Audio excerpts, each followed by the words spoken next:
WWE 2K24 has brought a lot of changes to Faction Wars this year, and in this video I will show you how I am currently maximizing Faction War credits while also getting through every phase as quickly as possible.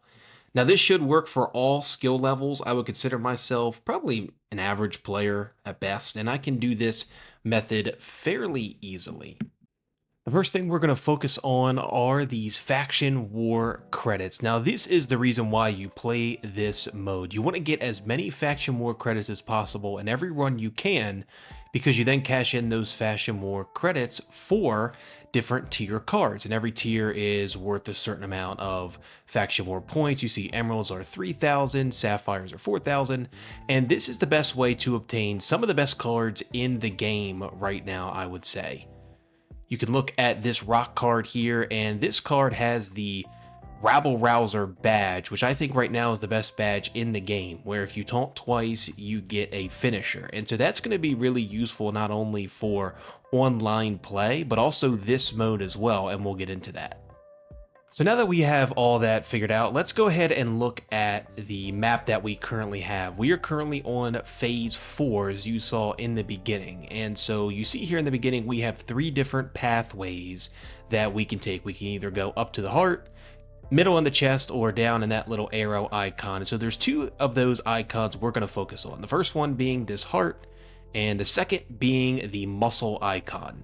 You want to get as many of those as possible because those are the ones that give you the most faction war credits by far. And so right now what we're doing is we're looking through this map and we're seeing, okay, how can we maximize our credits? And so I decided, you can see the middle is pretty juicy with some of those, and so that's what we're going to have to go through in order to get. We're going to focus on that muscle heart muscle combo right there in the middle, because each of those icons give you 310 faction war points. So we go with the heart icon on the top, and it gives us the 310 faction war points. And so now we have to play 2 matches. Now, we want to try to avoid playing as many matches as possible. My thought about this mode is get as many muscle icon and heart icons as possible, avoid as many matches as possible, and if you have to play a match, play the 1v1 or 2v2 matches, stay away from 4v4s, and get to the final bosses as soon as possible. That really is going to yield you the most results. And so you see now we have an option. Do we want to go with the mystery, or do we want to go with the 4-on-4 match? Again, usually I avoid the 4-on-4 matches because they tend to take the longest, but we want to make sure that we get that muscle heart muscle combo. And so I decide to play it. I'm going to start it as the rock and take you through what I've been doing in these matches. So going through this match, there's 2 rules I follow. 1, taunt twice ASAP, that way we can store that finisher, and then number 2, make the CPU use their 1 pinfall interference that's new to 2K24. So you'll see here, we're going to get Bruno Sammartino down, and then we're going to hit the taunt. Another rule that I do like to follow is keep the same superstar in the ring. Don't let them tag. If you keep the same superstar in the ring, all the damage and everything you do is going to last, and also it's going to keep the same 3 superstars on the apron who already used their interference. So we use the taunts, now we have the finisher, but we're not going to use it right away. We're going to start pinning, because now we want the CPU to use those interferences. Again, every person on the apron can only interfere 1 time. So in this instance, Kurt Angle, Sheamus, and Shawn Michaels all can only come in once. So you see we're going to pin a second time just to see if Sheamus will come in. He doesn't, so we just cancel it. But we quickly go back on the attack, and then we pin. And now Sheamus comes in, we cancel it, but he's in the ring. So now the CPU has used all 3 of their interferences. They're done. And so now we're going to go and try and win this match. We use that finisher that we already stored with the taunts. Bruno Sammartino kicks out here, but we have the Randy Orton card, which also has RoubleRousser. So I get him in the ring, taunt twice. Now I have a finisher with Randy Orton, and I can go and try and finish this match. This is by far the quickest way to get through this. If you try any other way, it is going to take a while. The quickest way is to basically try and turn this into a one-on-one match, because if you make the CPU use all of those interferences, it essentially does turn into a one-on-one match. You see, I also use the quick recovery. I don't often use that because I like to have signatures, but in that instance I did because I want to get up and pin him as quickly as possible to try and get the match over with, and I know the computer can't interfere.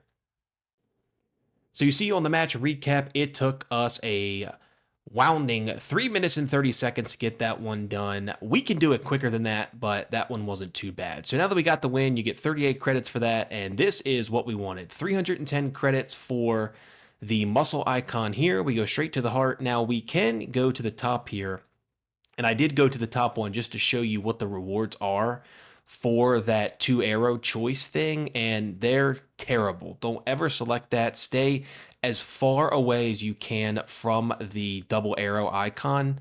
Still ended up with a muscle one here, so I guess it wasn't too bad. 310 credits there. And then I wanted to show the chest one as well, and that one is a side plate of some kind for one of the cards you have during your run. Now, don't get me wrong, these can be good if you're struggling, because if you lose a match, you have to restart. And so they are good if you're struggling, if you need to get the health back up on someone you have to keep your run going. Please do it, but again, I recommend trying to get through it to maximize your credits.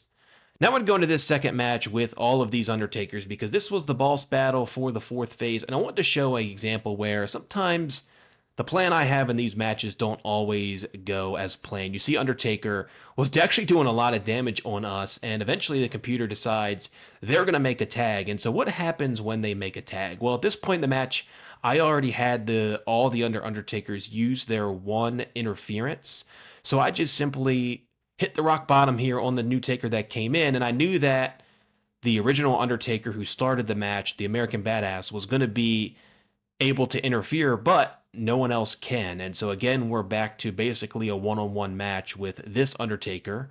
And so I just simply tag in Randy Orton, have him hit the 2 taunts to get the RKO. And again, we're back to this quote-unquote one-on-one match where, again, the computer cannot interfere. So we go ahead, hit the RKO on the Undertaker, go for the pinfall.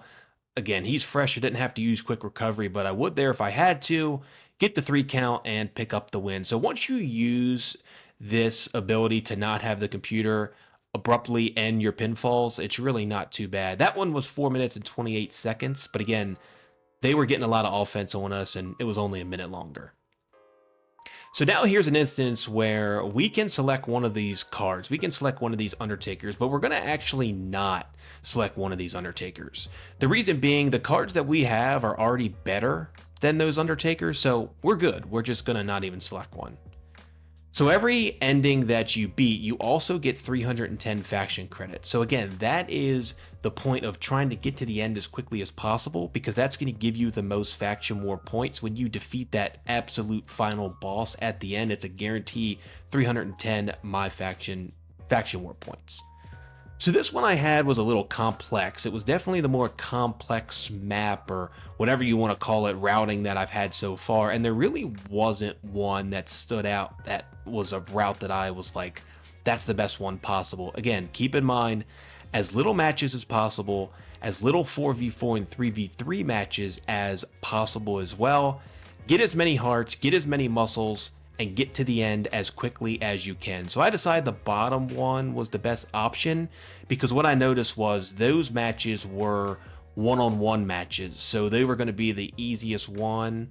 So you see we have a one-on-one match here. Again, I'm going to use this rock, get it done pretty quickly. We move on to the chest. We get 31 there. There's a muscle icon waiting for us. And so I knew that we were going to have to get to a 3v3 match at this point, but sometimes the 3v3 matches aren't so bad. A lot of times they are ladder matches. I don't know if they are every time, but they might be.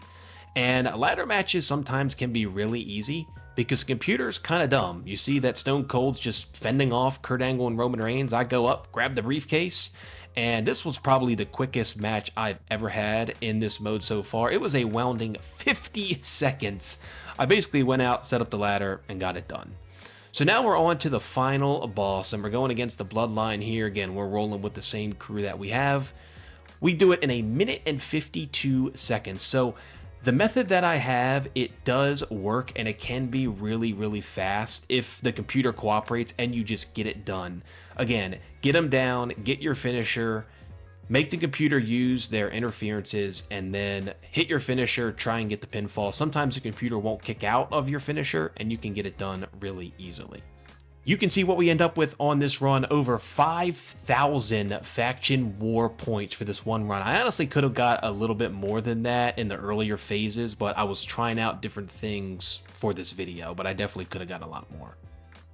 So that'll do it. That is the method that I am currently using. Again, I think this is the best method right now to get through those 4v4 matches as quickly as possible and maximize your time to make sure that you're being as efficient as possible with getting those faction war credits, which you can cash in for those really good cards right now. Again, some of the best cards in the game are in that exchange. So thank you guys so much for watching. Let me know in the comments section if this helped you at all. If it did, that would be great, because I spent a lot of time trying to figure this method out. Thank you guys again so much for watching as always, and I will see you in the next video.